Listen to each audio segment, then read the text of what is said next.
je vais m'entretenir avec vous d'un sujet qui, j'imagine, suscite de l'intérêt. Donc à savoir s'il existe, oui ou non, une hérédité au-delà des gènes. Évidemment, vous l'imaginez, on va s'intéresser notamment aux humains spécialement, mais pas que. Alors, il faut que je... Voilà, donc s'il y en a quelques-uns parmi vous, vous avez vu que dans le diapo d'introduction et de présentation, vous avez ici en bas à gauche, vous avez la FIS, donc qui est copartenaire de cette matinée. Voilà, donc je fais quelques mots de présentation de la FIS pour ceux qui, j'imagine que la majorité d'entre vous connaissent, mais pour ceux qui ne connaissent pas, donc c'est l'Association française pour la formation scientifique, donc qui est une association avec pas mal de bénévoles qui cherche, comme c'est résumé en haut, à mettre un peu de science dans le débat public.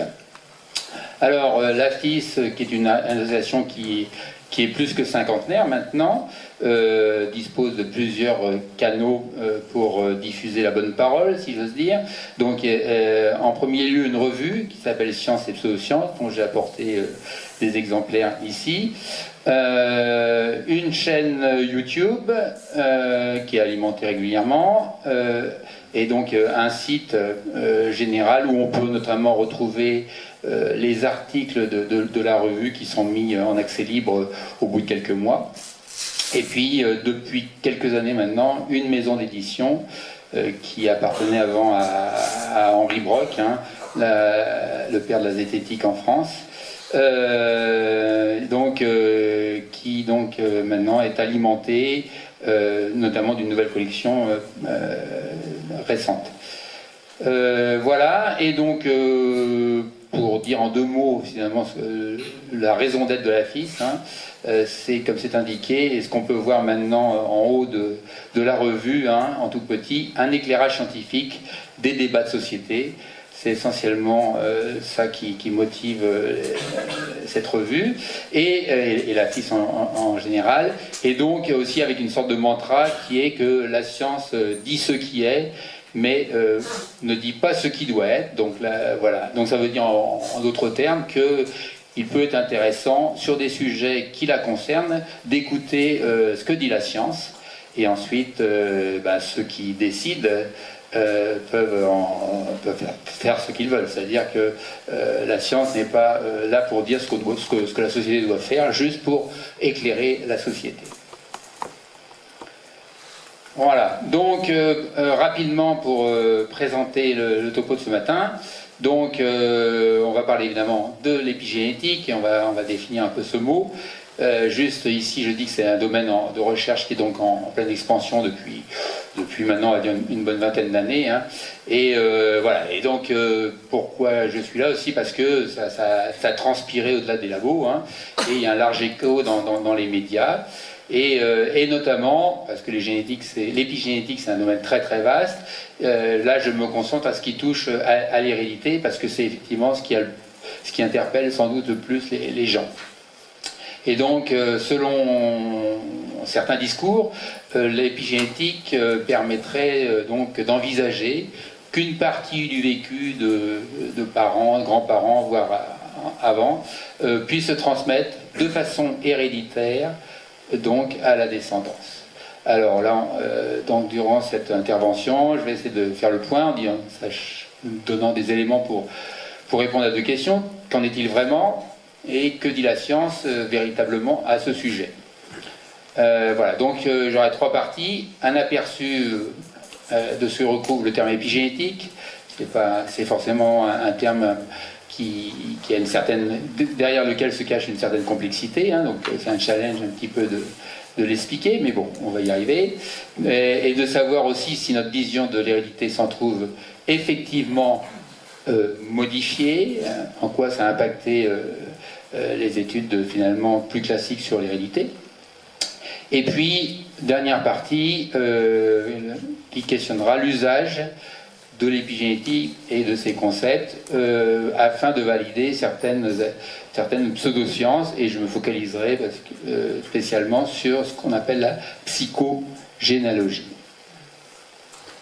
Voilà, donc d'abord on va s'intéresser à définir ce que c'est que ce mot, et en commençant par finalement ce que beaucoup de gens maintenant regardent, hein, à savoir l'encyclopédie en ligne qui est Wikipédia. Et donc il y a une définition qui est tout à fait recevable. Voilà, donc je vous la lis.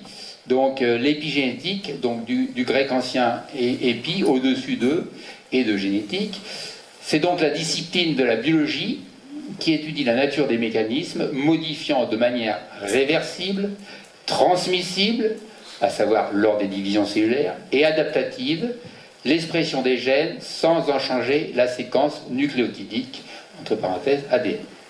Donc voilà, donc c'est une définition, vous voyez, c'est une seule phrase, mais dans cette phrase, il y a quand même beaucoup de mots qu'il s'agit de définir, c'est ce à quoi je vais m'attacher maintenant, en y allant par étapes. Donc d'abord, qu'est-ce qu'on entend par l'expression des gènes? On peut avoir une vague idée, mais qu'est-ce que ça veut dire exactement? Donc, parce que j'imagine que je m'adresse à un public qui n'est pas forcément un public de biologistes, hein, donc on va essayer de repartir des bases. Et les bases, déjà définir ce que c'est qu'un gène schématiquement, hein, un segment d'ADN qui contient une information qui permet de fabriquer une protéine. Et une protéine, bon, c'est une grosse molécule, on appelle ça une macromolécule, et cette macromolécule, elle assure une fonction particulière, spécifique, au sein de la cellule et donc de l'organisme. Donc, j'ai listé ici quelques exemples parmi les plus connus de protéines, insuline, hémoglobine, anticorps. Bah, à chaque fois, pour chaque protéine, il correspond à un gène. Vous avez un gène d'insuline, un gène d'hémoglobine, etc. Et puis vous avez les fonctions que vous devez connaître de ces protéines. Voilà, donc l'expression d'un gène, en fait, l'expression, derrière ce mot, c'est en fait c'est l'ensemble du processus qui permet de passer de l'information qui est génétique, qui est stockée dans le gène, et qui est lue, entre guillemets, pour aboutir à la fabrication d'une protéine. Voilà, donc vous avez des petits rouages pour vous indiquer tout ce processus, symboliser ce processus qui passe du gène à la protéine. Alors, je vous indique aussi quand même que l'ADN des gènes se trouve dans le noyau, dans ce qu'on appelle le noyau, dans les cellules. Donc vous avez ici un schéma très simplifié d'une cellule, hein, avec juste une frontière qui s'appelle une membrane plasmique, et puis vous avez ici, dans le document qu'on voit microscopique, hein, c'est une coloration qui permet de visualiser facilement les noyaux. Donc vous avez le noyau, on ne voit pas tout le reste, hein, donc voilà, mais c'est plus compliqué que ça une cellule, c'est pas juste un sac avec un noyau. Mais voilà, donc ça permet de visualiser le lieu où est la majorité de l'ADN dans nos cellules. Et voilà, donc l'ADN le voici, vous le connaissez normalement, la double hélice, hein, qui s'est popularisée depuis qu'on l'a découvert. Ben, il a découvert en fait il y a exactement 70 ans. Hein. La double hélice existe dans le monde de la science biologique depuis 70 ans, depuis le 25 avril 1953, où cette fameuse structure en double hélice a été décrite pour la première fois dans la littérature scientifique. Voilà, donc dans le noyau de la cellule, vous avez les gènes, et en fait les protéines sont produites non pas dans le noyau, mais à l'extérieur du noyau, dans ce qu'on appelle le cytoplasme. Donc déjà, il y a une géographie qui fait qu'il va bien falloir passer d'un compartiment, le noyau, à un autre compartiment, l'extérieur du noyau. Et donc, si on regarde ce qui se passe dans le noyau, il y a une première étape. Donc il y a une première étape qu'on appelle la transcription. La transcription, ça correspond au fait qu'on fait une copie de cet ADN du gène, donc sous sa forme ADN. On en fait une copie sous forme d'un ARN qui s'appelle un ARN messager, puisqu'il va véhiculer, il est porteur d'un message. Et donc j'ai indiqué aussi que les gènes, ils ne fonctionnent pas forcément tout le temps. Il y a des petits interrupteurs, et c'est schématisé ici par ce qui s'appelle il y a une petite étoile là qui vient de se fixer en amont du gène, qu'on appelle un facteur de transcription. Donc c'est une protéine qui a pour rôle d'enclencher le processus de transcription. Et une fois que l'ARN est produit dans le noyau, donc, eh bien, cet ARN passe ensuite dans le cytoplasme. Et là, il y a une deuxième étape, puisqu'il faut passer à la protéine. On traduit le message qui est contenu dans l'ARN en protéines. Alors, je ne vais pas décrire évidemment tout ça parce que ce n'est pas le propos aujourd'hui, mais voilà, ça donne les bases, c'est-à-dire quand on dit un gène s'exprime, ça veut dire en clair qu'il est transcrit en ARN messager dans le noyau, et en fait c'est l'étape essentielle qui permet de contrôler l'expression des gènes. C'est-à-dire, c'est pas la seule, mais c'est une étape principale, c'est-à-dire que si le facteur de transcription, c'est le symbolisme des petites croix rouges, n'a pas accès à l'ADN du gène, celui-ci n'est pas transcrit, et donc pas d'ARN messager, pas de protéines. Voilà, donc c'est ce côté interrupteur que j'ai indiqué sur le schéma également. Voilà, donc j'ai parlé de la cellule en général. Évidemment, vous savez qu'on est constitué, bon, ça, selon les estimations, ça peut varier, mais aux alentours de 30 000 milliards de cellules, ça fait beaucoup. Et vous savez aussi également que toutes les cellules ne sont pas identiques. On définit classiquement environ 200 types de cellules différents.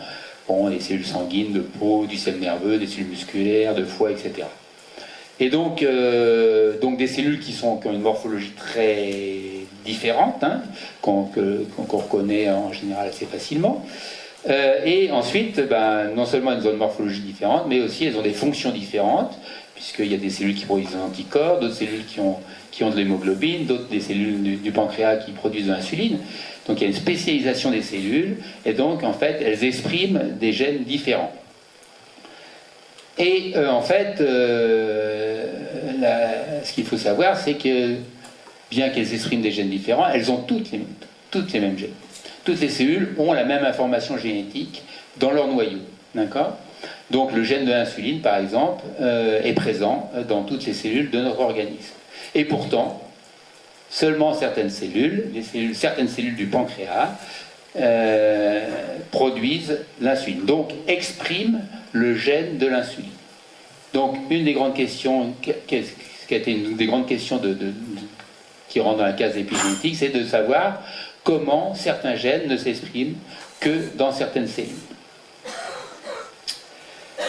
Alors, justement, si on revient à la définition de Wikipédia, l'épigénétique s'intéresse à la nature, justement, des mécanismes qui modifient cette expression des gènes, et de façon très importante, sans changer la séquence, sans changer le message qui est contenu dans l'ADN, sans changer ce qu'on appelle la séquence nucléotidique. Alors, la séquence nucléotidique, voilà encore un mot qu'il faut définir. L'ADN, il est fait de nucléotides, c'est les briques de l'ADN, ce sont des nucléotides. Vous devez éventuellement, pour certains, connaître un petit peu les fameuses 4 lettres, A, C, G, T. Donc ce sont les 4 nucléotides qui constituent l'ADN. Et avec ces simples 4 lettres, on fait tout. C'est-à-dire, on fait tout, ces 4 lettres, elles ont un ordre dans l'ADN, donc c'est ce qu'on appelle la séquence. La séquence, c'est l'ordre de ces nucléotides, et ensuite, elles sont en fait lues quelque part. Donc là, évidemment, il y a l'étape de transcription, il y a l'ARN, et on arrive aux acides aminés, qui sont les petites... Là, c'est les briques des protéines. Donc les briques des protéines, ce sont les acides aminés, et dans ce cas-là, il y a 20 acides aminés qui constituent les protéines. Donc il y a une correspondance entre une séquence de nucléotides, un ordre de nucléotides dans l'ADN, et l'ordre des acides aminés dans la protéine. Et ça a été donc toute une saga pour comprendre ce qu'était ce code qui reliait ces deux langages complètement différents, qui est celui de gènes, de l'ADN, et celui des protéines. Et donc ça a été à la fin des années 50 et surtout au début des années 60 qu'ont été déchiffrés ce code génétique. Donc je dirais seulement qu'il est, la grande surprise, ça a été que ce code, en fait, il est un code universel. C'est-à-dire que tous les organismes vivants, mis à part des petites exceptions, des petits patois locaux, globalement, parlent le même langage en termes d'ADN. Voilà, donc un gène, ça veut dire c'est une séquence d'ADN qui correspond à une protéine particulière. Et là, je vais faire un distinguo ici pour vous introduire aussi le fait qu'il y a des mutations, comme vous le savez, et les mutations correspondent à des modifications de la séquence. Comme vous voyez ici, j'ai mis en rouge, là, vous voyez, on est passé de GA à CG, et ça a pour effet de changer. Vous voyez qu'il y avait une petite boule bleue, maintenant on a une petite boule rouge, c'est-à-dire qu'on a changé un acide aminé dans la protéine. C'est ça qu'on appelle une mutation. Et à contrario, l'épigénétique ne modifie absolument pas le message. Donc il n'y a pas de modification de la séquence, on modifie juste l'usage, la fréquence, l'activité de transcription du gène. Voilà. Tantôt il est actif, tantôt il n'est pas actif. Voilà. Donc ça c'est le domaine, ça c'est pour opposer, parce que sans mutation il n'y aurait pas de génétique. Et voilà, donc ça c'est vraiment ce qui définit, c'est le matériel de la génétique. Par contre l'épigénétique, elle, s'intéresse vraiment à tout ce qui est modification de l'expression des gènes, sans s'intéresser aux modifications des séquences des gènes. Alors les mécanismes, venons-en aux mécanismes. Donc on reprend le schéma. Donc je vous ai présenté l'ADN au départ un peu tout nu, mais en fait dans le noyau, il est accompagné de plein de protéines. Je ne vais pas entrer dans le détail. Bon, ces protéines ont un nom, les histones, et en fait c'est ce qui permet notamment de rentrer dans un espace de quelques microns, l'espace du noyau, un ensemble d'ADN. Pour ce qui nous concerne, dans chacune de nos cellules, on a 2 mètres d'ADN. Donc un filament qui est extrêmement fin, évidemment. Donc ces histones, ces protéines permettent d'empacter convenablement, de faire entrer l'ADN dans l'espace du noyau. Et donc c'est cet ensemble ADN plus histone qu'on appelle la chromatine. La chromatine, c'est l'état sous lequel existe en fait l'ADN dans le noyau. Il n'est pas tout seul, encore une fois. Vous allez voir que c'est important. Alors, dans le noyau, si on va un peu plus loin, en fait la chromatine n'est pas sous le même état, quel que soit l'endroit du noyau. Donc vous avez schématiquement deux états.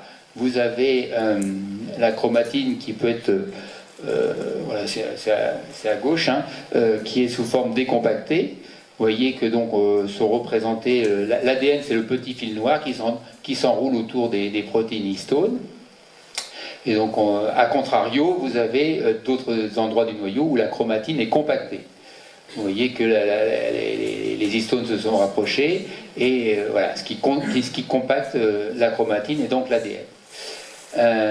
Et donc vous pouvez éventuellement, si vous êtes bons yeux, voir que j'ai ajouté sur les histones des petits symboles, des pentagones ou des triangles. En fait, c'est juste pour visualiser qu'il y a des marques chimiques qui sont différentes sur les histones et qui sont associées à une chromatine qui est tantôt décompactée, tantôt compactée, et ça correspond à des modifications chimiques qui sont différentes.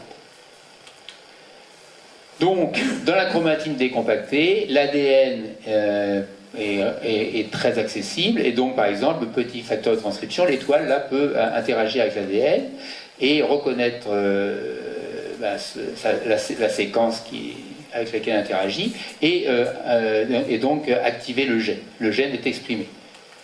Et à contrario, quand la chromatine est compactée, le même facteur de transcription n'a plus accès à l'ADN du gène. Et donc le gène est silencieux, n'est pas transcrit. Voilà, donc c'est ce qu'on appelle le contrôle épigénétique de l'expression des gènes, c'est-à-dire que l'état de la chromatine, qui est soit permissive par rapport au facteur de transcription, soit réfractaire, parce que très compacté, contrôle effectivement l'expression des gènes, leur activité. Donc, à nouveau, si je reprends le schéma, donc toutes les cellules ont la même information génétique, le gène d'insuline est présent dans toutes les cellules, mais le gène d'insuline, en fait, il est sous forme compactée dans toutes les cellules, sauf dans les cellules, certaines cellules du pancréas, où le gène où la chromatine, où se trouve le gène d'insuline, est sous forme décompactée, et ça permet l'expression du gène de l'insuline dans ces cellules.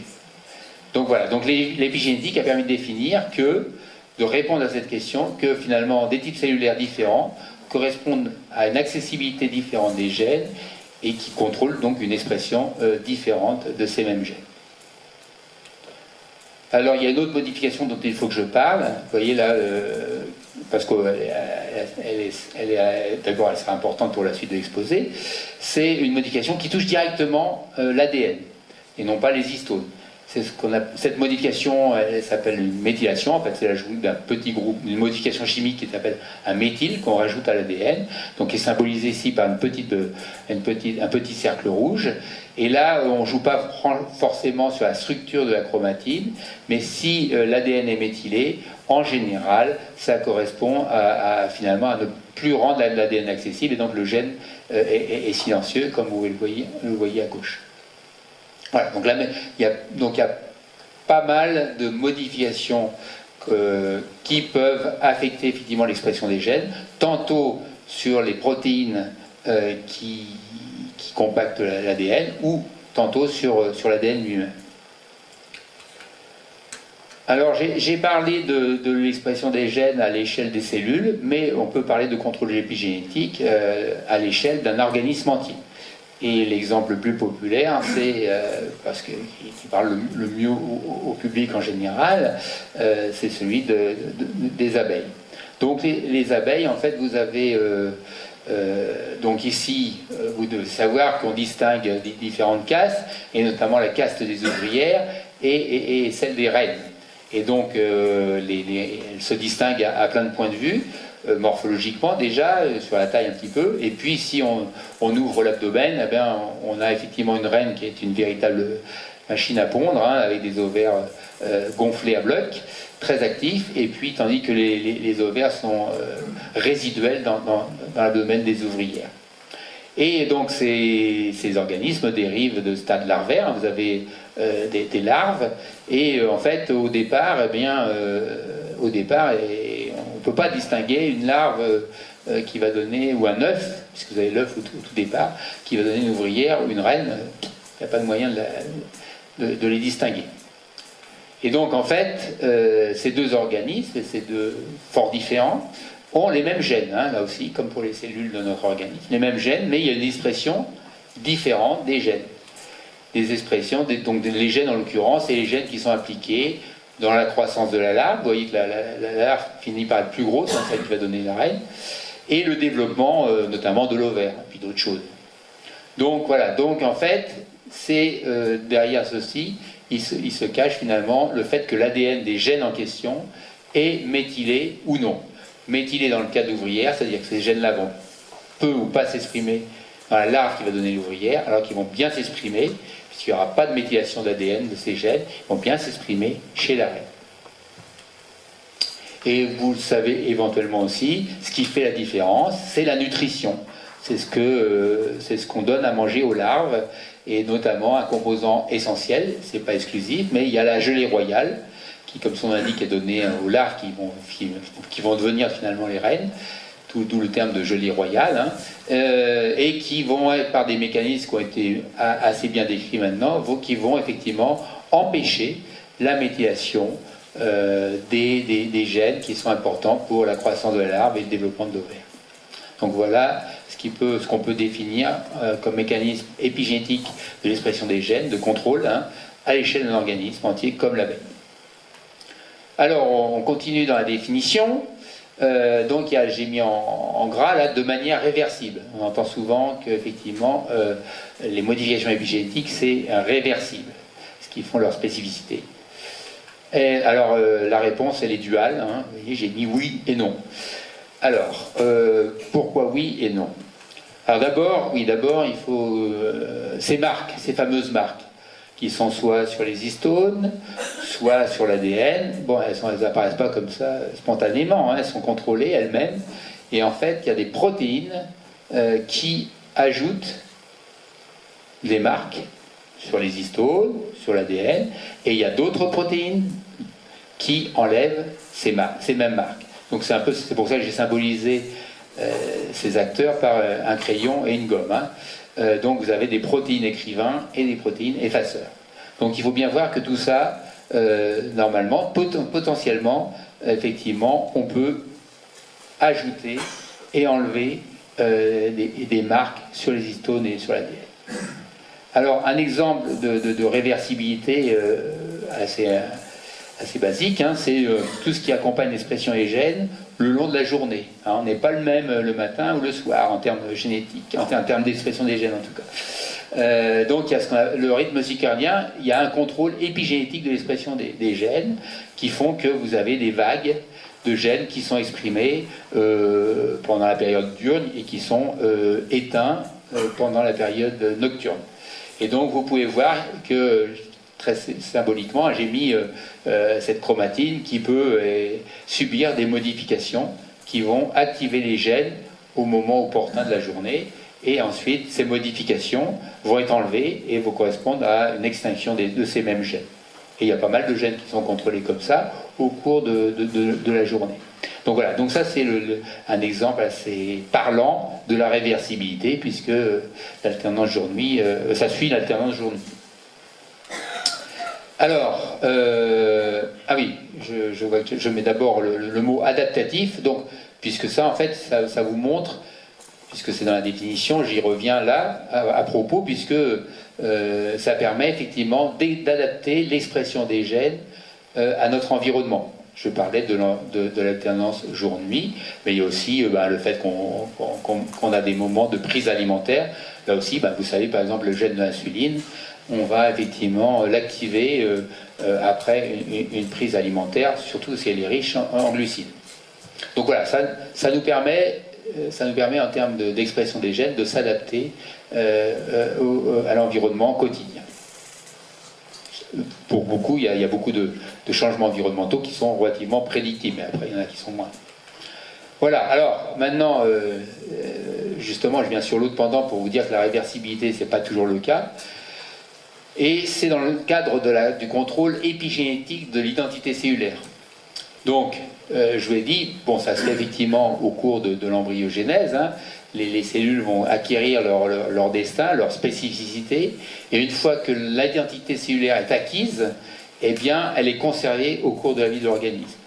Et vous comprendrez aisément que c'est plutôt mieux. C'est-à-dire que si un neurone devenait une cellule intestinale, ça causerait éventuellement quelques petits problèmes. Donc, il y a effectivement une persistance des marques épigénétiques qui sont responsables de l'identité cellulaire. Donc, dans des conditions physiologiques normales, hein, parce qu'il y a des conditions physiologiques un peu altérées, notamment dans le cadre du cancer, il y a une stabilité des marques épigénétiques. Donc là, effectivement, la réversibilité n'a pas droit à s'exprimer, hein, puisqu'il faut au contraire figer la signature épigénétique des cellules pour conserver leur spécificité. Alors, là, on va aborder cette partie de transmissibilité, parce qu'après, ça va évidemment, ça va être en écho avec ce qui va suivre sur le côté héréditaire, mais là, on est juste au niveau des divisions cellulaires. Quand les cellules se divisent, eh bien, on doit conserver éventuellement des marques qui peuvent se produire, alors suite à, vous voyez, une petite flèche en zigzag, là, ça schématise un stimulus, pardon, et donc vous avez une marque qui peut s'installer en réponse à un stimulus, c'est-à-dire qu'on va activer un gène. Et après vous avez deux catégories, soit le stimulus disparaît et la marque disparaît également, soit la marque subsiste à la disparition du stimulus, d'accord ? Donc vous voyez et donc on qualifiera d'épigénétique que les secondes, c'est-à-dire celles qui subsistent après la disparition du signal. Donc il y a cette notion de mémoire d'un événement qui perdure dans le temps. Et ensuite, si on est suffisamment exigeant, pour vraiment qualifier une marque d'épigénétique, il faut non seulement qu'elle subsiste après la disparition du signal, mais aussi après la division d'une cellule. Hein, quand une cellule donne deux cellules, eh bien, il y a transmission et donc reproduction, puisqu'il faut dédoubler les marques épigénétiques en question. Donc c'est vraiment ces marques-là que les scientifiques rigoureux parlent de marques épigénétiques. Donc des marques qui jouent sur l'expression des gènes, qui subsistent une fois le stimulus qui leur a donné naissance a disparu, et qui subsistent après les divisions cellulaires. Et donc vous voyez, c'est tout à fait utile effectivement, ce genre de marques épigénétiques qui sont transmises au cours des divisions cellulaires. Ça permet de maintenir l'identité cellulaire, c'est-à-dire que quand une cellule de foie se divise, elle donne deux cellules de foie.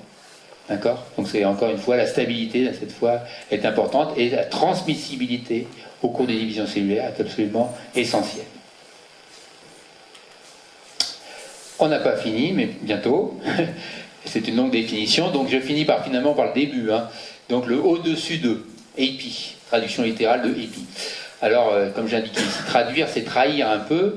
Donc tout ça pour vous rappeler que l'expression des gènes est lui-même sous le contrôle d'autres gènes. Hein. Je vous ai parlé de ces protéines qui ajoutent, qui enlèvent des marques épigénétiques. Vous voyez, ces protéines elles sont codées par des gènes également. D'accord ? Pas de protéines sans gènes. Hein. Donc il y a des gènes qui codent des protéines qui contrôlent l'expression des gènes. Donc, vous voyez ça devient éventuellement un peu compliqué dit comme ça, mais donc il y a des relations réciproques entre épigénétique et génétique. Et c'est ce qui fait que, ce qui symbolise un peu ce dessin qui est sur la couverture, qui effectivement, ces relations réciproques entre génétique et épigénétique, entre expression des gènes et les gènes eux-mêmes, entre l'ADN et la chromatine, finalement c'est difficile de dire qui est au-dessus, hein, puisque d'une certaine façon c'est la génétique qui dicte l'épigénétique, puisque c'est les gènes qui contrôlent les protéines qui vont ajouter les marques épigénétiques ou les retirer, qui ont le fin mot de l'histoire. Donc d'accord, donc la génétique pourrait être considérée comme au-dessus de l'épigénétique. Mais bon, voilà. C'est juste pour vous faire cette précision sémantique pour dire qu'il ne faut pas prendre au sens littéral du terme épigénétique, voilà. Ou en tout cas, juste dans le sens que ça contrôle effectivement l'expression des gènes, mais voilà, mais c'est pas au-dessus de la génétique. Voilà, et donc on peut relire la phrase hein, maintenant. L'épigénétique, donc du grec au-dessus d'eux, est la discipline de la biologie qui étudie la nature des mécanismes modifiant de manière réversible, transmissible lors des divisions cellulaires et adaptative l'expression des gènes sans en changer la séquence nucléotidique. Voilà, j'espère que vous allez arriver à mieux saisir. Vous pourrez la relire chez vous, cette phrase sur Wikipédia, si elle n'a pas changé. Voilà, donc on a fait le tour de la question.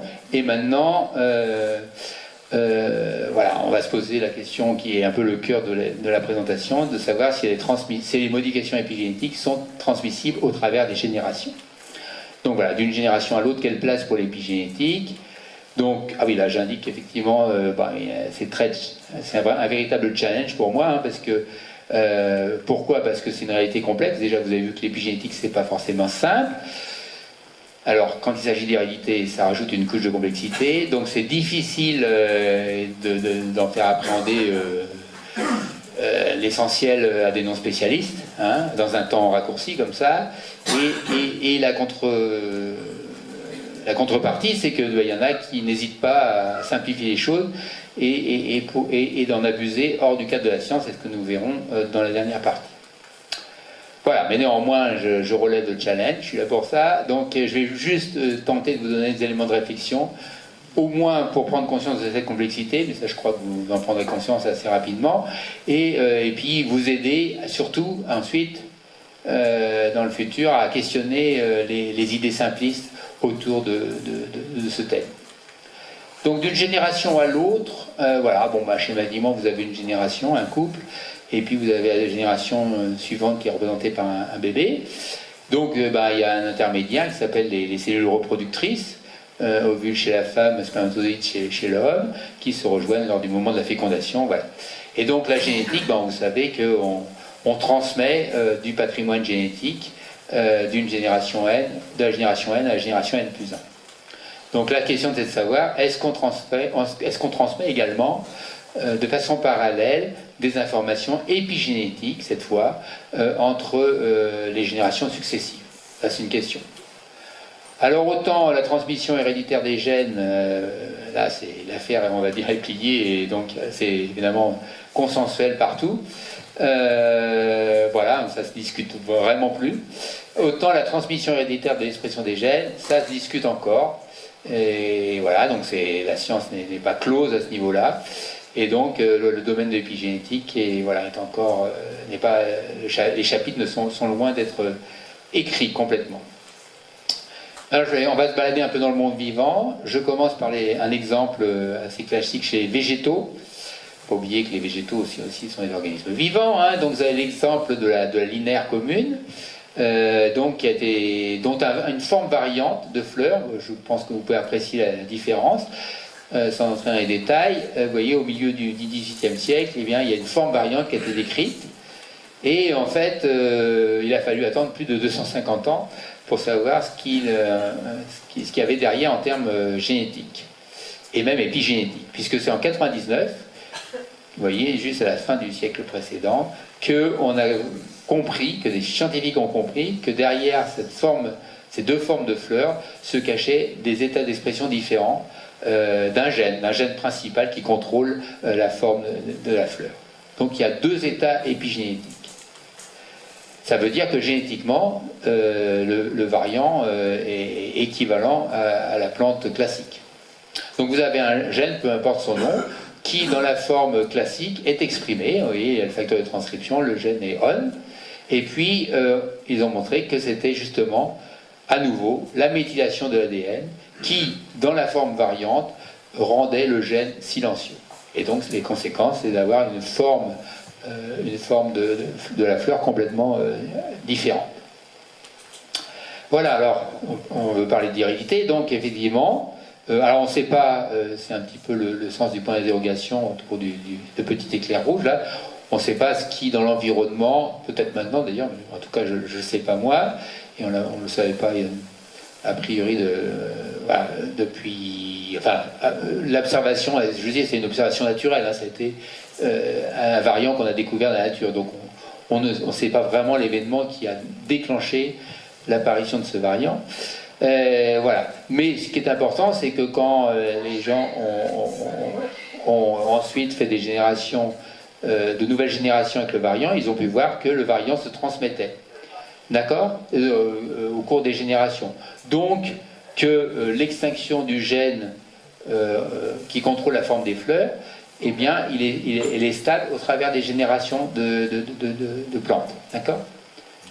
Et donc, il y a bien, du coup, une hérédité génétique. Ça valide ça. Donc, la méthylation de ce gène est transmise au cours des générations et le gène est éteint au cours des générations.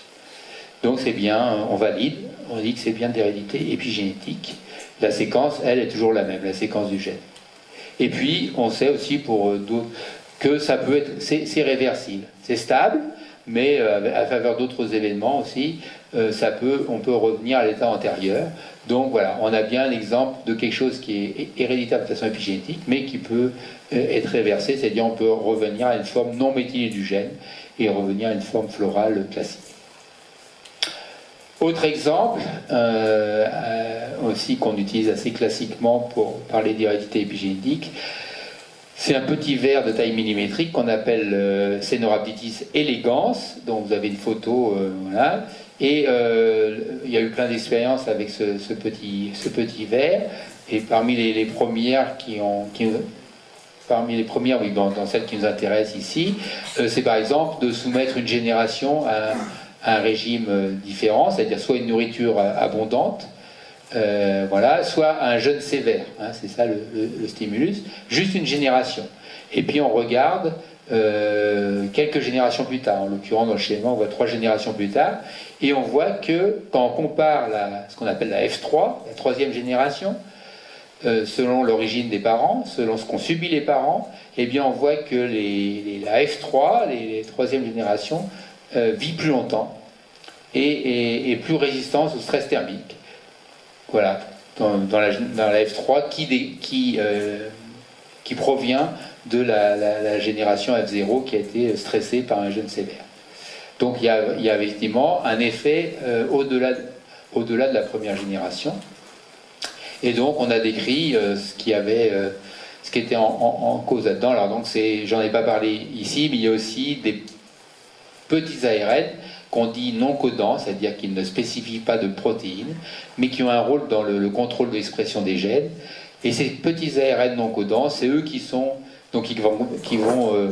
activer certains gènes, sont transmis à travers la lignée des cellules reproductives de génération en génération, et c'est eux qui sont responsables de la stabilité de l'expression des gènes au cours des générations, et qui font que la 3e génération est affecté par ce qui s'est passé à la génération parentale.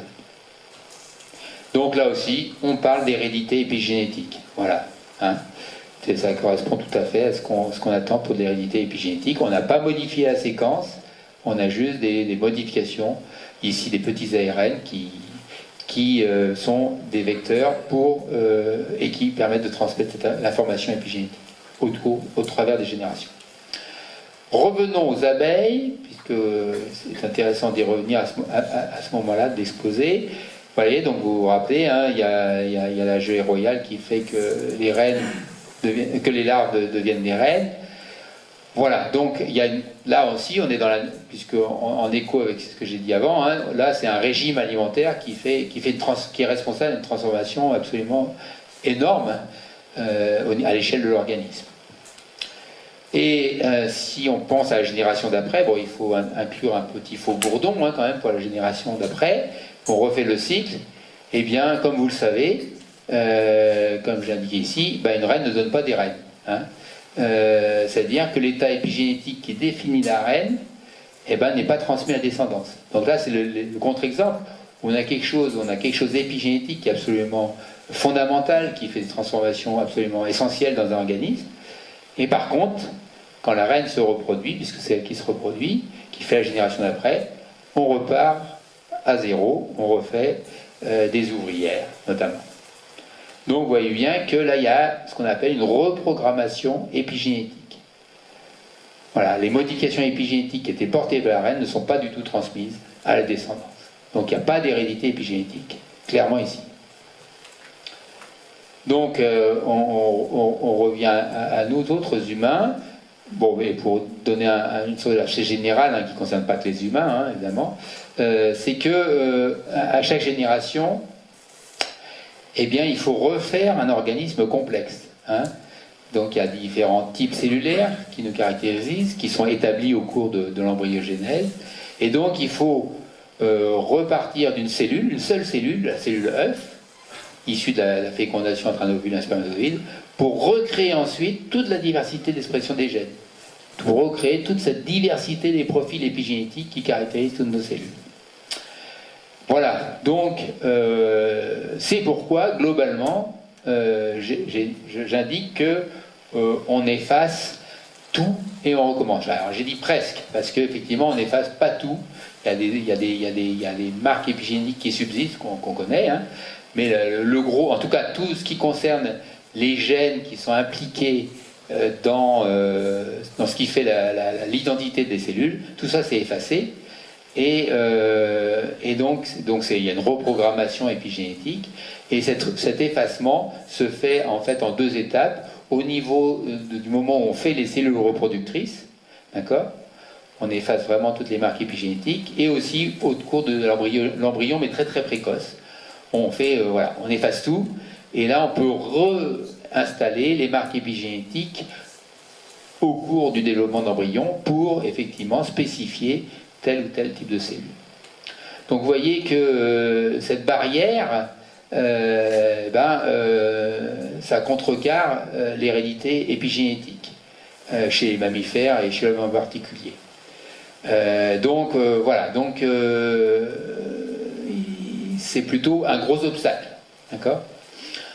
Alors, malgré tout, est-ce que, on peut poser la question, hein, malgré tout, j'ai dit que tout n'était pas effacé, alors il y a des choses qui, notamment, on contrôle certaines choses qui sont absolument, il faut absolument les contrôler, tout au long, même dans les cellules sexuelles et dans l'embryon, il y a des choses qui doivent être contrôlées, donc c'est pour ça qu'il y a des choses qui ne sont pas effacées, dans des petits endroits du génome. Alors, néanmoins, est-ce que de l'information génétique peut être transmise entre les générations, c'est-à-dire, autrement dit, est-ce qu'une partie du vécu, de l'acquis des parents, peut se transmettre à la descendance? Alors, effectivement, c'était un petit peu ce qui était... maintenant, il y a pas mal d'années, hein, c'était un peu ce qui faisait les titres de certains journaux ou magazines. Donc vous voyez, là j'aurais pu en mettre des dizaines, hein, mais des trucs très, très variés, puisqu'on passe de Féminin Mincir au Monde et à Time. Hein. Voilà, donc voilà, mais c'est pour vous dire que ça perfusé dans tous les médias, et l'idée que, si je me concentre juste à la couverture de Time, pourquoi votre ADN n'est pas votre destin. Donc sa traduction, hein, la nouvelle science de l'épigénétique révèle comment les choix que vous faites peuvent changer vos gènes, okay, et ceux de vos enfants. Voilà, c'est un raccourci parce qu'on ne change pas vraiment les gènes, hein, comme je l'ai dit, on ne change pas la séquence des gènes, on change l'expression des gènes. Mais bon. Alors voilà, donc tout ça pour vous dire qu'il y a eu un fort écho médiatique, et il y en a toujours un qui est latent, à ce propos. Donc, alors évidemment, il y a eu quand même des choses qui ont été faites du domaine, du côté science, hein, qui ont été la base de cette popularité en termes de médias. Et vous voyez ici, là, il y avait un magazine plus spécialisé qui effectivement, je l'ai traduit à nouveau, qui disait que l'ADN n'est pas le destin, la nouvelle science de l'épigénétique, les découvertes de l'épigénétique réécrivent les règles de la maladie, de l'hérédité et de l'identité. Donc on réécrit tout. Hein, voilà, avec l'épigénétique, tout ce qu'on savait avant pouvait être remis en cause, ou enrichi notablement. Et donc, dans cet article, pour illustrer leurs propos, ils ont mis une photo, en fait, de deux souris, l'une étant la mère de l'autre. Et donc, on vous dit, un petit peu à l'image de ce que je vous ai décrit pour les abeilles, hein, qu'il y a un seul changement de régime alimentaire a permis de faire que la souris jaune et obèse que vous pouvez voir a donné à un jeune qui a une constitution normale, de souris normale. Donc voilà, donc évidemment ça frappe un petit peu l'imaginaire, hein, et est-ce qu'on peut parler effectivement d'hérédité épigénétique dans ce cas? Alors là je suis obligé de faire raconter un peu une histoire pour vous faire comprendre quelque chose une subtilité quand même qu'on va effleurer en tout cas. Donc là, cette souris jaune, elle est effectivement apparue de façon spontanée. Là aussi, on ne sait pas trop pourquoi, hein, toujours pareil. Et donc, vous voyez, en 1960, c'est vieux maintenant. Et donc, parmi une colonie de souris au pelage brun, il y a une souris au pelage jaune. Mais elle n'avait pas que le pelage qui était changé. D'abord, je vous ai dit qu'elle était plutôt obèse. Et puis, elle était susceptible au diabète, à certains cancers. Enfin bref, la vie n'était pas cool pour les souris jaunes. Et donc, en fait, qu'est-ce qui s'est passé? En fait, c'est un événement génétique. J'insiste, c'est un événement génétique. Vous voyez, j'ai mis... Alors, il y a un gène qui s'appelle agouti. Bon, peu importe. Vous voyez, j'ai mis donc sous les souris brunes, là, vous avez la séquence d'ADN, et puis j'ai juste encadré cette portion qui correspond à ce gène, qui s'appelle agouti. Et puis, vous voyez, à gauche, vous avez un petit rectangle à côté, un petit rectangle rose. Et en fait, ce petit rectangle, c'est en fait un élément génétique qui est venu s'insérer non loin du gène agouti. C'est des petits éléments qui ont la particularité de pouvoir bouger dans notre ADN, avec une très faible fréquence, mais ça arrive. Donc là, il y a eu un accident génétique, entre guillemets, qui a positionné ce petit élément à côté du gène agouti et qui a entraîné une perturbation de son expression. Donc la situation normale, vous avez une expression de la protéine agouti à un taux normal, et l'insertion de ce petit élément génétique a abouti à déréguler ce gène et à faire en sorte qu'il s'exprime de façon frénétique cette fois, et on surexprime le gène, donc on produit en surdose la protéine en question, ce qui, parce que cette protéine a des fonctions, perturbe l'ensemble de l'organisme. Voilà. Et là, c'est donc un événement génétique, donc qui a été... on n'est pas dans l'épigénétique, d'accord? Alors, l'influence du régime alimentaire, parce que c'était ça qui était valorisé dans cet article. Donc vous avez une génération N, ici vous avez une souris jaune obèse, et si on donne un régime normal, la génération N plus 1, elle donne le même type de souris, hein, globalement, qui surexprime toujours le gène agouti. Et si vous lui donnez un régime différent, cette fois supplémenté en quelque chose que vous pouvez éventuellement connaître, qui est la vitamine B9, qu'on appelle aussi l'acide folique, bon, qui est impliqué en fait aussi dans ce qu'on appelle le métabolisme, qui va conduire à générer ces petites modifications sur l'ADN, hein, la méthylation.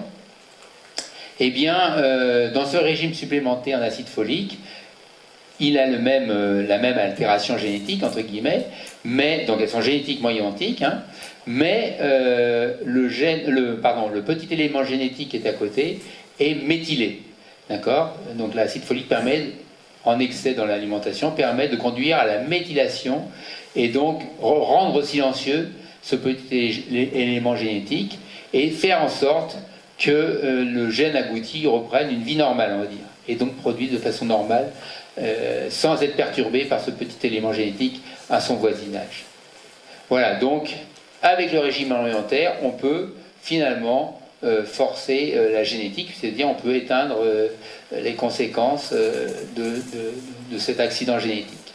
Donc les deux souris, encore une fois, sont génétiquement identiques, c'est juste le régime normal ou supplémenté qui fait la différence. Alors, elles sont donc épigénétiquement différentes. Voilà. Et donc, il ne faut pas oublier que, évidemment, j'ai parlé de femelle gestante, donc en fait, la femelle elle-même, elle n'est pas affectée par le régime, hein, elle est toujours jaune, obèse et tout ça.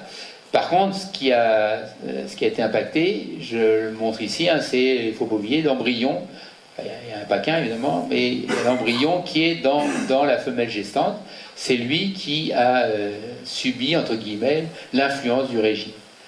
Donc, on ne peut pas parler d'hérédité épigénétique, hein, au sens strict, puisque finalement, j'ai fait le parallèle avec les abeilles. Hein.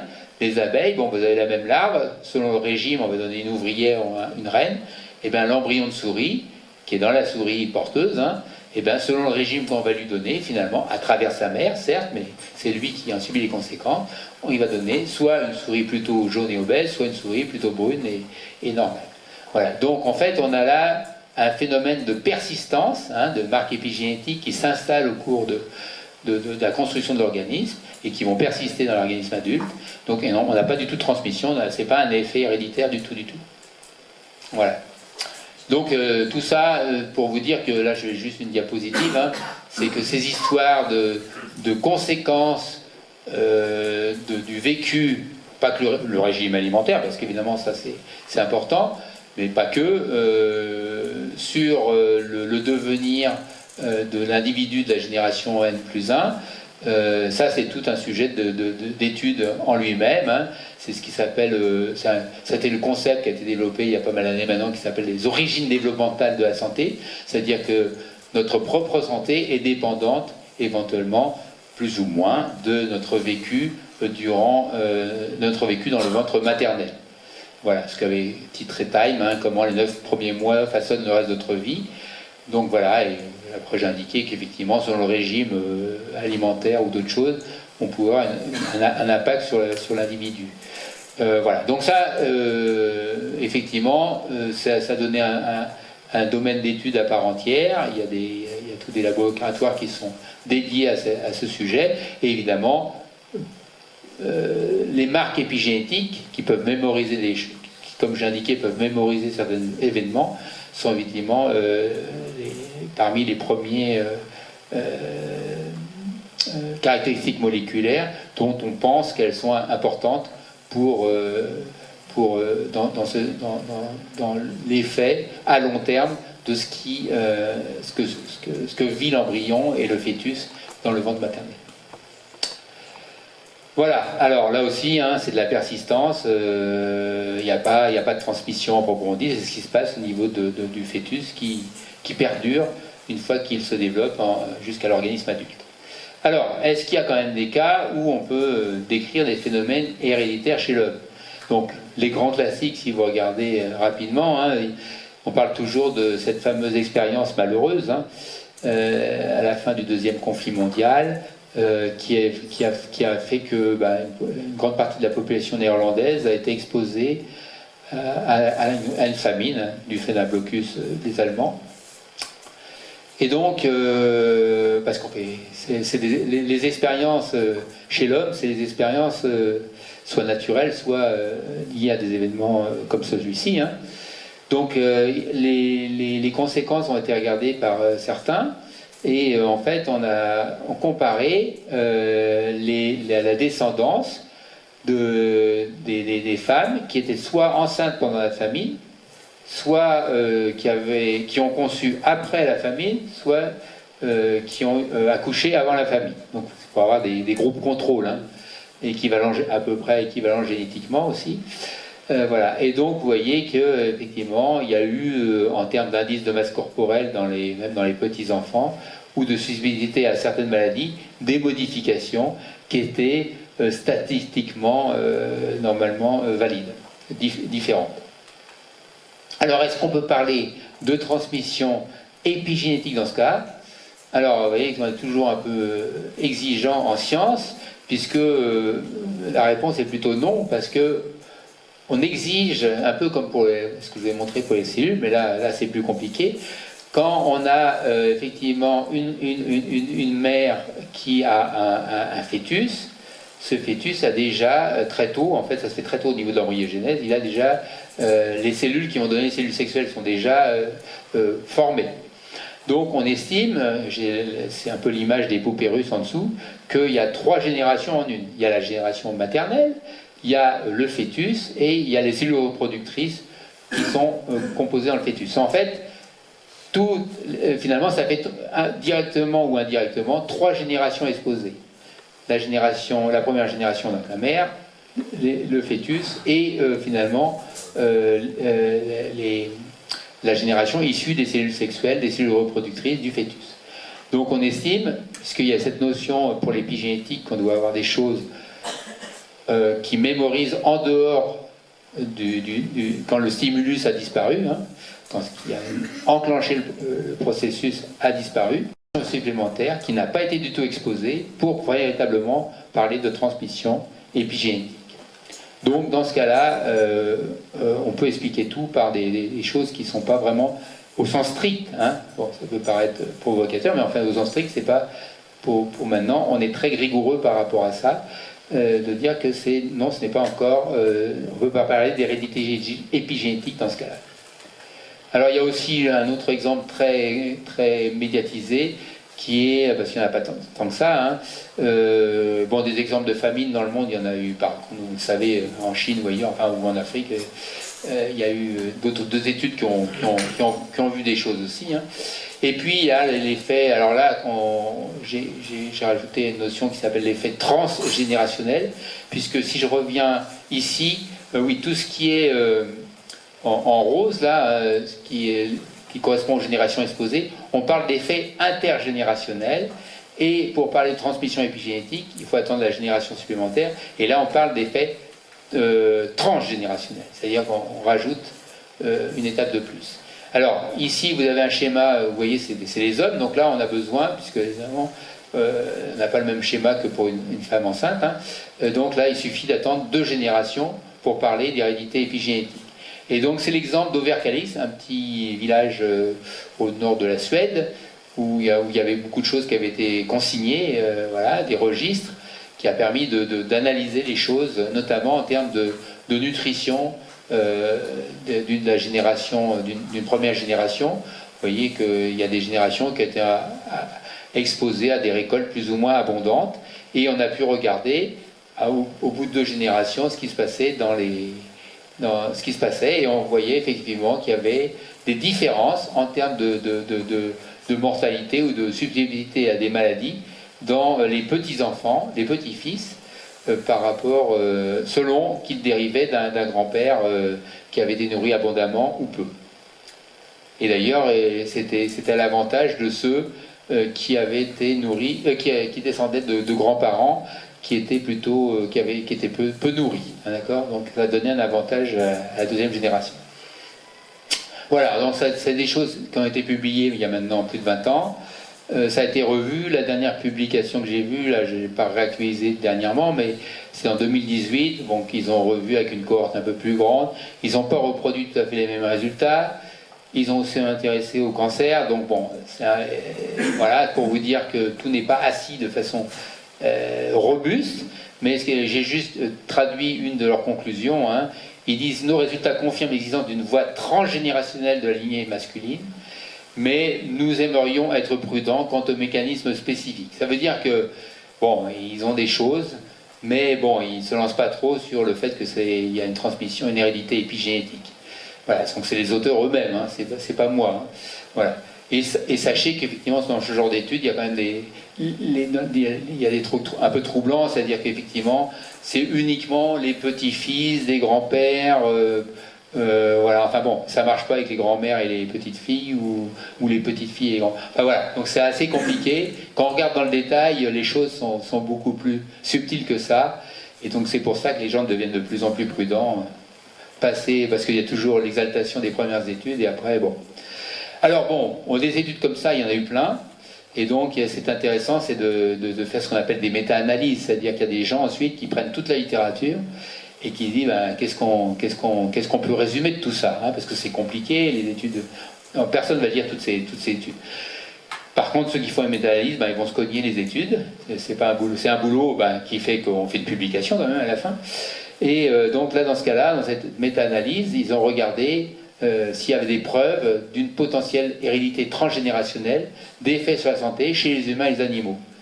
Et donc ils ont évalué les niveaux de preuves et l'état de la science. Donc ils ont regardé, parmi toutes les études, les milliers d'études qu'il y avait, ils en ont retenu à peu près 250 qui étaient pertinentes, près de 50 chez les humains et le reste chez les animaux, ou qui rapportent des effets, ils rapportent des effets transgénérationnels, c'est marqué dans le titre en général. Et ils ont quand même le classé par niveau de preuve, catégorie. Enfin, ils ont fait tout un travail, c'est un article conséquent. Ils ont fait avec des critères assez objectifs de classer tout ça. Et vous voyez, c'est toute une littérature, j'ai juste mis, on ne va pas tout lire, hein, mais c'est tout plein d'événements, d'environnements différents. Hein. Ça va des radiations, des régimes alimentaires, différentes molécules, pesticides, bisphénol, des stress, des traumas, on en reparlera, comme l'Holocauste. Et puis on a regardé plein de paramètres hein, dans ces études, des effets sur la reproduction, sur la mortalité, sur des différents aspects en termes de maladies, sur le poids corporel, le métabolisme, etc. Et donc, le résumé de cette étude, c'est que finalement, il y a peu de données qui, en évaluant la même exposition, c'est-à-dire par exemple les rayonnements X, ont trouvé des résultats similaires. Hein, voilà. Donc déjà, il y a une hétérogénéité des résultats. Donc chaque étude peut être plus ou moins valide, mais après, au bilan, quand on les compile, pour la même exposition, on n'a pas forcément les mêmes résultats. Donc ça pose un peu de problème. Donc ils ont effectivement identifié des problèmes qui sont liés parfois à la conception des études, à leur conduite, et voire même à leur rédaction. C'est tout un cheminement, la science, hein, on doit être objectif et rigoureux de la conception à la rédaction des résultats. Donc ils ont vu qu'il y avait des petits problèmes, et donc l'hétérogénéité des biais et les biais des résultats donc limitent au bilan les preuves en faveur d'effets transgénérationnels, et donc ils sont positifs, ils disent qu'il faut prendre en considération tous ces biais, ces limites pour que les données ultérieures soient meilleures, et voilà. Donc ça c'est une revue qui date de 2018, les choses ont un peu évolué depuis, c'est-à-dire que les exigences pour ce genre de publication sont de plus en plus importantes. Voilà, donc pour résumer cette deuxième partie qui est un peu lourde à digérer, j'en conviens, donc il y a des situations variées dans le monde vivant, je vous ai parlé des plantes, et des cas d'hérédité épigénétique dans les plantes, il y en a plein. Ce petit ver millimétrique, là, Caenorhabditis elegans, il y a aussi plein de travaux intéressants. Et puis, à contrario, je vous ai montré que chez les abeilles, ça marche pas comme ça, et que chez les mammifères, globalement, ça marche pas trop comme ça non plus.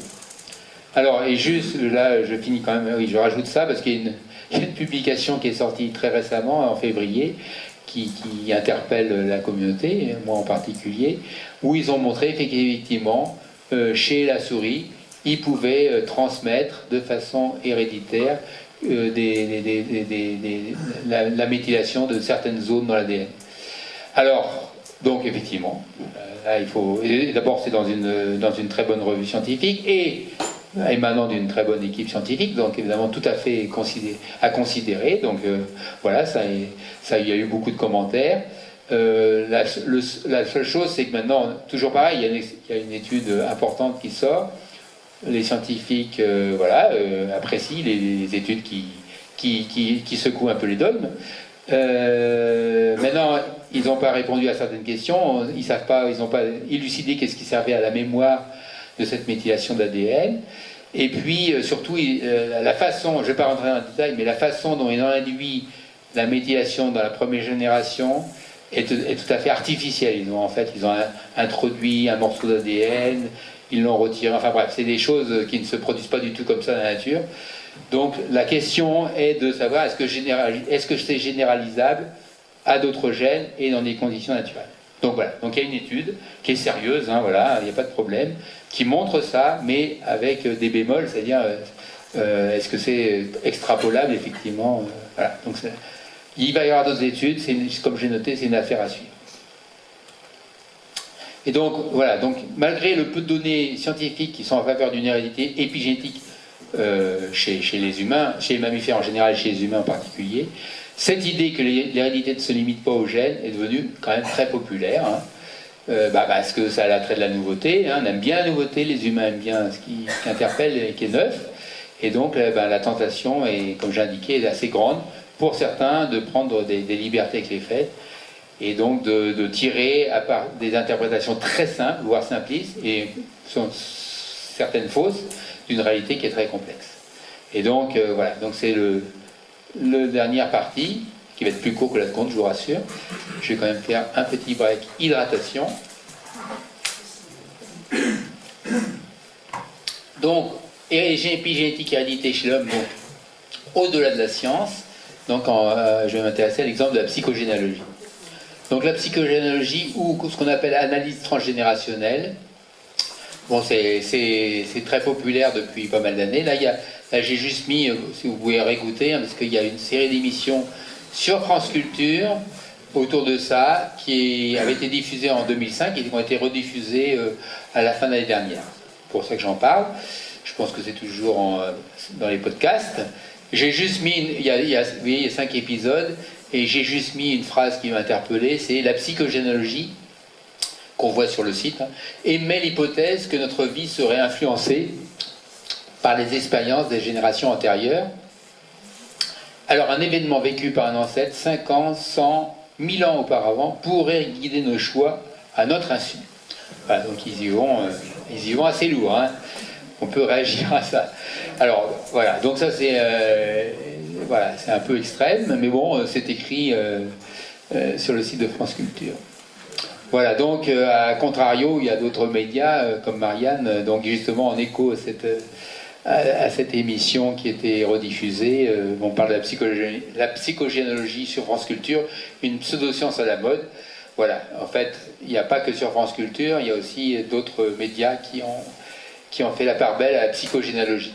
En 2 mots, parce que c'est tout un sujet en soi, hein, la psychogénéalogie, c'est de trouver, vous savez, bon, les psychogénéalogistes, si vous allez consulter, hein, ils vont refaire avec vous une sorte d'arbre généalogique, pas un arbre généalogique au sens strict, hein, mais on a bien l'affiliation, et puis ils vont surtout essayer de repérer des événements qui vous concernent vous, ce pourquoi vous allez en fait voir un psychogénéalogiste. Vous avez un problème à régler en général, et puis en remontant, ils vont trouver des choses qui vont parler, et là, il se trouve que voilà, c'était quelqu'un qui avait un cancer des testicules, et on a retrouvé dans son ascendance un de ses grands-parents, qu'un de ses grands-parents ait reçu un coup de pied de chameau au testicule. Bon. Ça, c'est voilà, ce qu'on appelle un génosiogramme authentique. Hein, voilà. Alors, voilà. Donc, ensuite, en plus, il a déclaré son cancer au même âge que le grand-père qui avait reçu le coup de pied en question. Donc, l'affaire était tordue. Il y avait d'autres.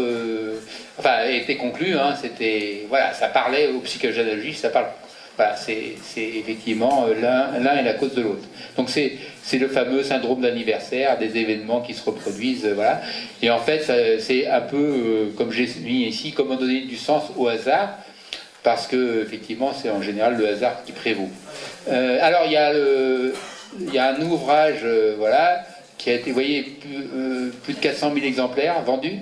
Donc c'est ce qui a lancé vraiment la psychogénéalogie en France, de Anne-Ancelin Schulzenberger, qui est morte il n'y a pas si longtemps, il y a 2 ans, je crois, ou 3. Et voilà, donc ça c'est vraiment le bout. Pour vous dire que ça a du succès, hein, quand même. Aïe mes aïeux, mais pas que, il y a plein de livres. Hein. Voilà. Et alors je signale aussi Vous devez connaître éventuellement le cortex, les zététiciens languedociens. Et donc il y a un des membres fondateurs, Nicolas Gaillard, qui a écrit et qui a publié l'an passé le seul ouvrage qui fait un peu la critique de la psychogénéalogie. Donc je recommande la lecture, que j'ai lu moi-même et qui est très bien fait. C'est vraiment un ouvrage avec une investigation avec des critères objectifs tout à fait comme font que ne renieraient pas les scientifiques, et très bien sourcé.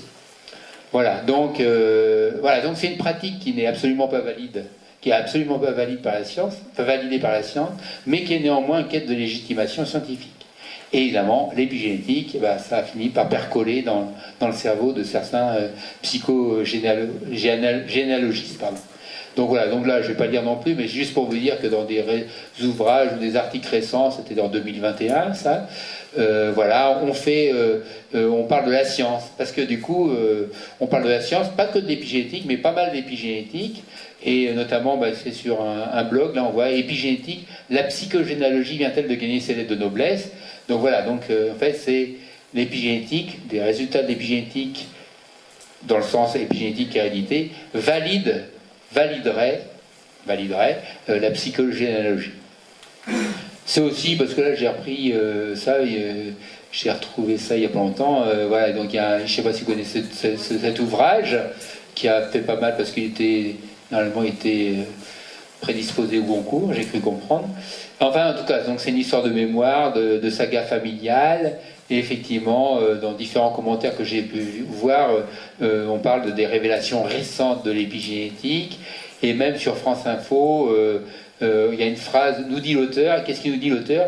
Que les généticiens ont observé qu'un seul trauma peut modifier le comportement d'un gène sur 14 générations.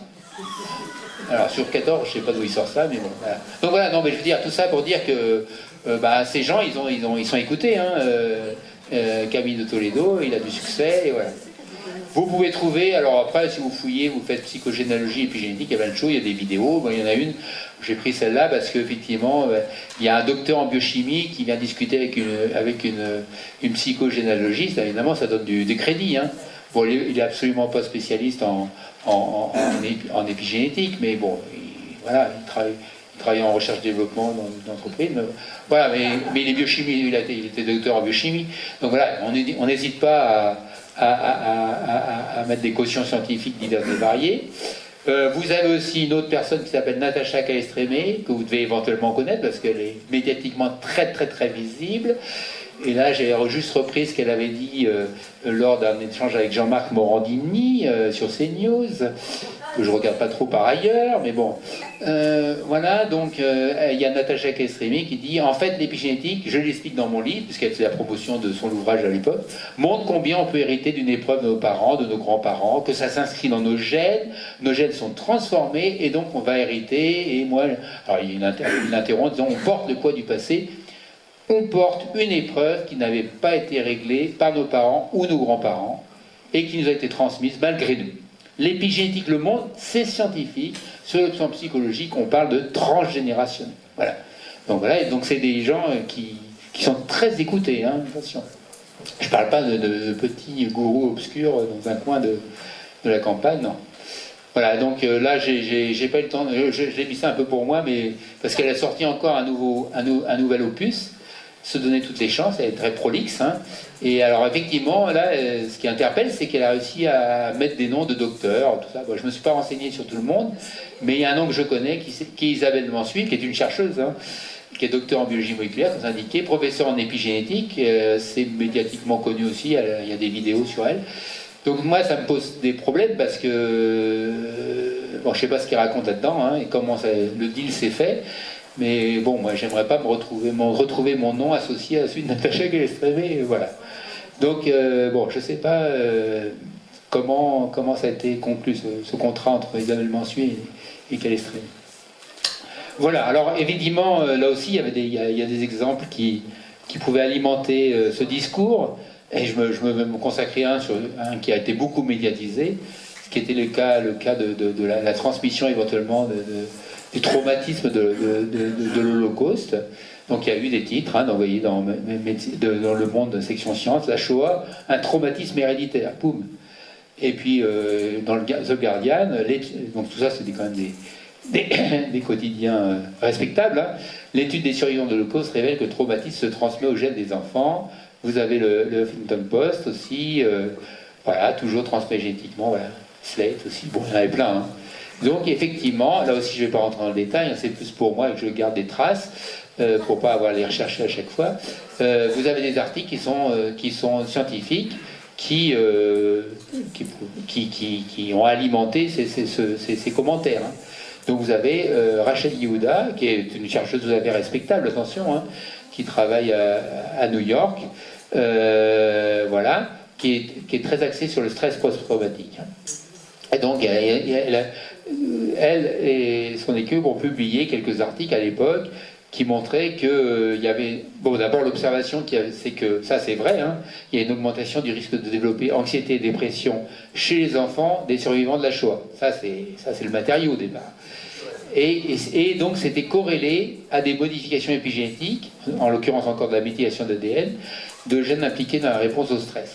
Donc, il y a des corrélations. Alors, après, sur la valeur statistique, on peut toujours discuter, mais bon, c'était publié, voilà. Et donc, est-ce que derrière cette corrélation, il y avait un lien de causalité? Est-ce qu'il y avait une transmission épigénétique de quelque chose qui était responsable de l'anxiété et de la dépression chez les enfants? Alors, ah oui, juste, je reviens sur la diapo d'avant, c'est que vous voyez, c'est pour un petit commentaire liminaire, c'est que, vous voyez que dans le HuffPost ou le Slate, on a dit se transmet génétiquement, vous voyez.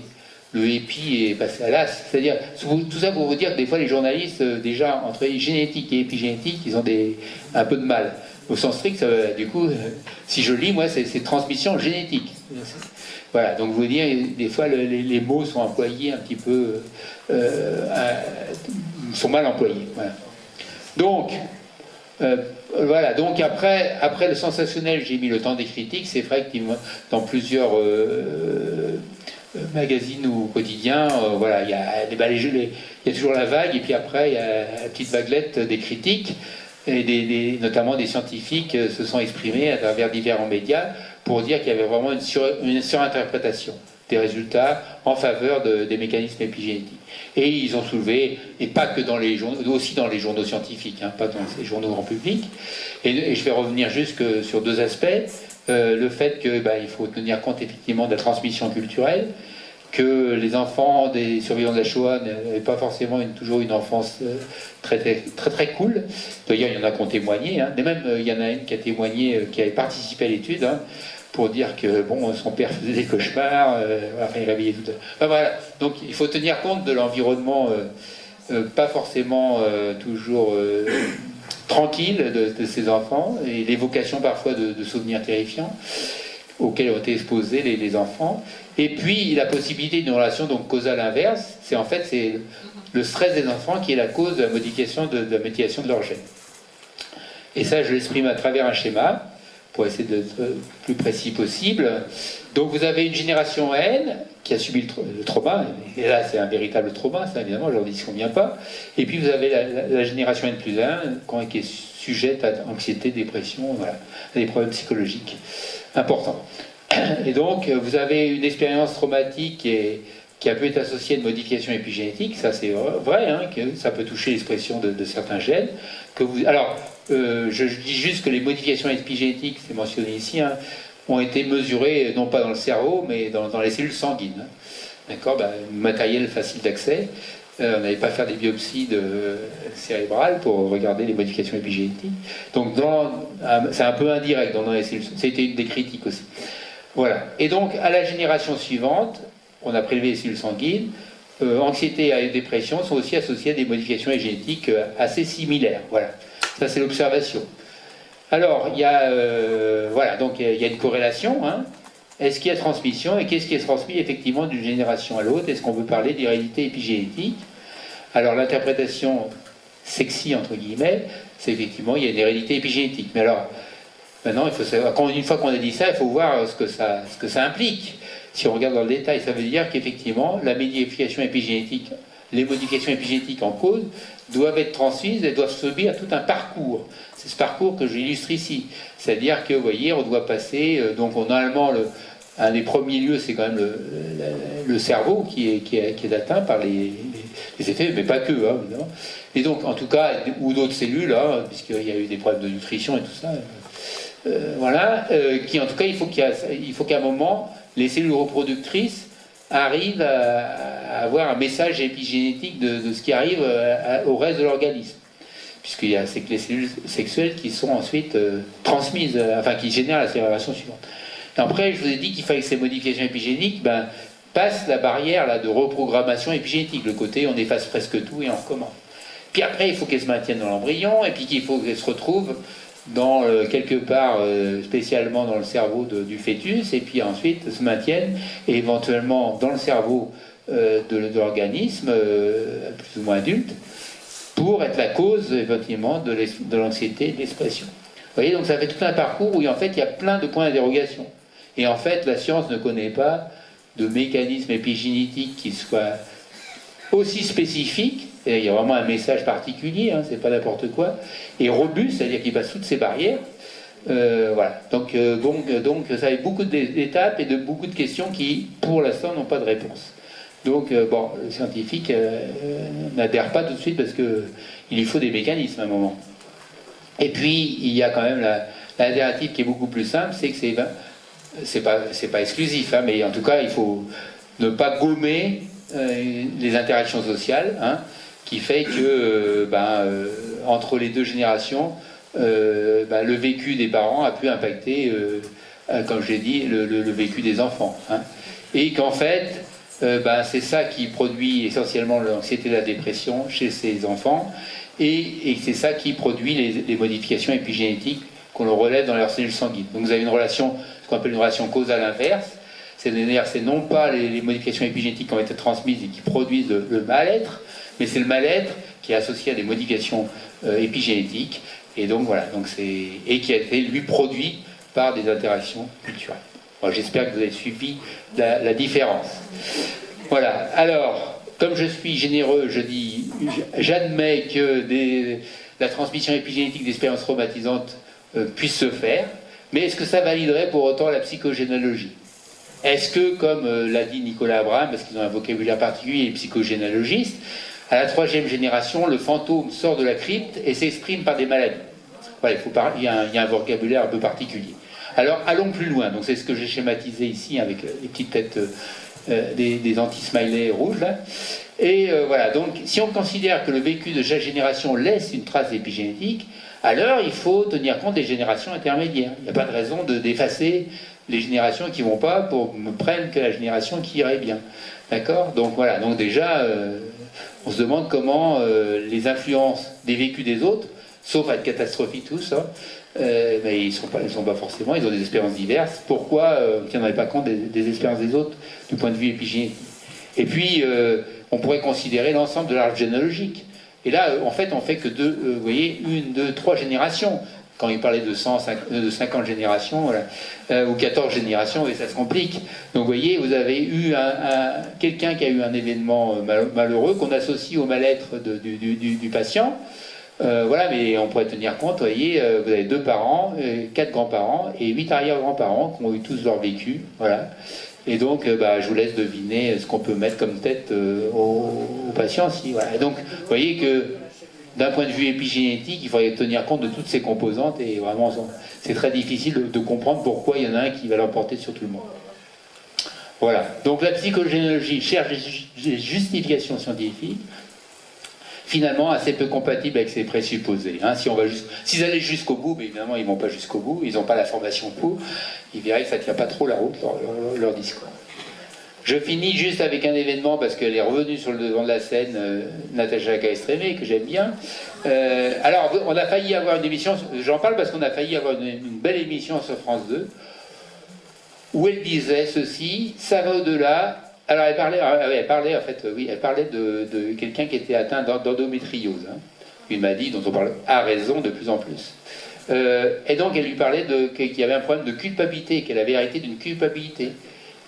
puisque c'est le sujet de cette émission. C'est une émission, ça commence aujourd'hui, je ne sais pas si vous connaissez, mais moi je ne connais pas, hein, mais je vois que l'audience quotidienne, c'est quand même, ça dépasse le million. Hein.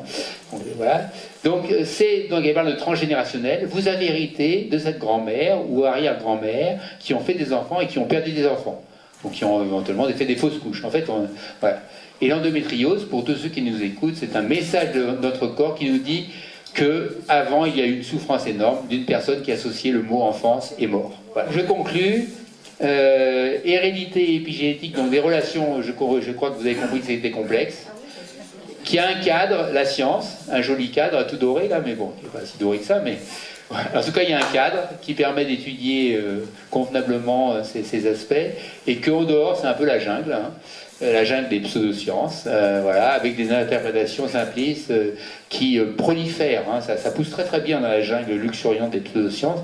Je suis toujours impressionné par l'imagination de certains. Voilà. Et puis je fais un peu de pub pour finir. Voilà, donc ça c'est l'exploitation des pouvoirs supposés de l'épigénétique. Ben, il y a du business maintenant, depuis. Il n'y a pas que ça, hein. Il y a ça. Donc l'épigénétique, encore de beaux jours de Noël. Donc la cure épigénétique proposée depuis 2022 par la société Talazur, voilà, pour exprimer au mieux votre héritage génétique. Et donc il y a Serge Fourcade, qui est le directeur produit et qualité de Talazur, qu'on pouvait entendre sur France Inter il n'y a pas longtemps, qui disait qu'en fait, la science avait montré des choses, et c'était vraiment idiot de pas en faire profiter les gens quand même. Hein, et donc il disait, nous sommes parfaitement légitimes de porter les progrès de la science, donc en fait il valorise son truc, en disant que voilà, c'est pas la peine de mettre il y a des patients, il faut en profiter, et voilà. Et donc, il se trouve tout à fait positif par rapport à ça, en étant le médiateur des progrès de la science. Voilà. Bon, je vous laisse juger après. Voilà. Et j'ai juste... Ah oui, donc pour en savoir plus loin, bon, je fais de la promo pour mon bouquin, mais bon. Et puis, vous avez aussi vu... J'ai aussi déjà une vidéo de cette même conférence, il y a un an, maintenant que j'avais fait à l'occasion de l'Assemblée Générale de la FIS l'an passé. Voilà, j'ai même une vidéo aussi via la FIS de Lyon.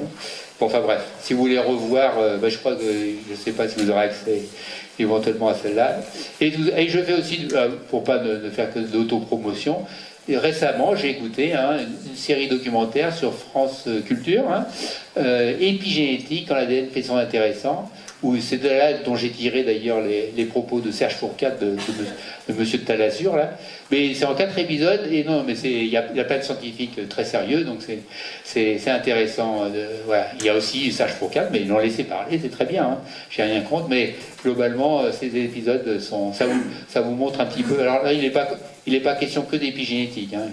Mais voilà, si vous voulez en connaître plus sur l'épigénétique, c'est relativement bien fait, et c'est agréable à écouter en plus. Voilà. Voilà, je vous remercie.